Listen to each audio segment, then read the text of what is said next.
আসসালামু আলাইকুম। অসংখ্য ধন্যবাদ ভাইজান আপনাকে, অসংখ্য ধন্যবাদ যে আপনি কথা বলার সুযোগ করে দিলেন। তো ভাইজান, আপনি যেহেতু একজন সচেতন নাগরিক এবং একজন সাহসী মানুষ, সেই ক্ষেত্রে এই বিষয়টি আপনার কাছ থেকে জানতে চাচ্ছি যে আমাদের বাংলাদেশে এখনও একটি বিষয় মাঝে মাঝে উকি মারে। বিষয়টি হচ্ছে আমাদের বাংলাদেশের সাবেক প্রধানমন্ত্রী শেখ হাসিনা বাংলার জমিন ছেড়ে ভারতের জমিনে অবস্থান করতেছে।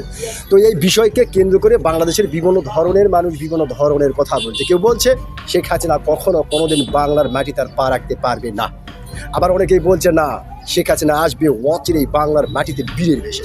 তো ভাইজান, আপনি একজন সচেতন নাগরিক হিসেবে আপনার কাছ থেকে জানতে চাই যে আসলে উনি আসতে পারবে কি না। আসতে পারবি ভাই। পারবে। ধন্যবাদ আপনাকে ভাইজান, চমৎকার। আপনি খুব সাহসিকতার সহিত কথাটি বলেছেন। তবে আপনার একটি আইডিয়া শুনতে চাচ্ছি যে কি কারণে বা কোন আইডিয়াতে আপনার কাছে মনে হচ্ছে যে আসতে পারবেই।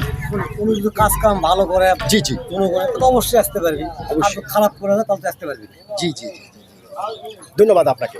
তার মানে আপনি যেটা বোঝাতে চাচ্ছেন যে যদি দেশের জন্য ভালো কিছু করে থাকে তাহলে অবশ্যই আসবে, আর যদি ভালো কিছু না করতে পারে তাহলে হয়তো আসতে পারবি পারবে না। ধন্যবাদ ভাইজান আপনাকে, আপনি যে সত্যি একজন সাহসী মানুষ, আপনি কিন্তু আপনার সাহসিকতার পরিচয় দিয়েছেন। আমি আশা করবো আপনার এই সাহসী কথাটি ও গুরুত্বপূর্ণ কথাটি বাংলাদেশের অনেক সচেতন মানুষদের হৃদয়ে জায়গা করে নেবে। অসংখ্য ধন্যবাদ আপনাকে।